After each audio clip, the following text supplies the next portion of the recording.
উদ্যানের পথে আজ লাখো জনতার ঢল। আবারও সাক্ষী হতে যাচ্ছে একটা ঐতিহাসিক দিনের সোহরাওয়ার্দী উদ্যান।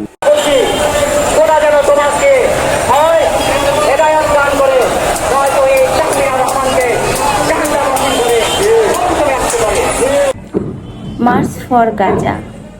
ফিলিস্তিনিদের প্রতি সংহতি জানাতে নানান স্তরের মানুষ আজ জমায়েত হচ্ছে সোহরাওয়ার্দী উদ্যানে।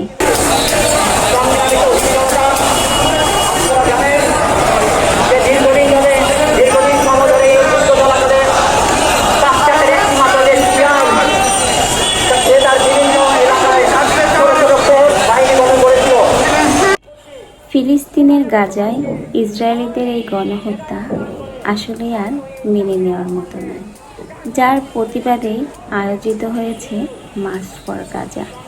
নিরীহ নিপীড়িত মানুষের ওপর যেভাবে গণহত্যা চলছে, আসলে এটা দেখার মতো নয়। এর প্রতিবাদে আজ লাখো লাখো মানুষ সোহরাওয়ার্দী উদ্যানের পথে। দল মত নির্বিশেষে সকলে আজ জমায়েত হচ্ছে ফিলিস্তিনিদের প্রতি সংহতি জানাতে। আমরাও তাদের পাশে থাকব, তাদের পাশে থেকে তাদের সাথে সাহায্যের হাত বাড়িয়ে দেব। দল মত ভেদাভেদ ভুলে সবাই তাদের পাশে সাহায্যের জন্য দাঁড়াবো।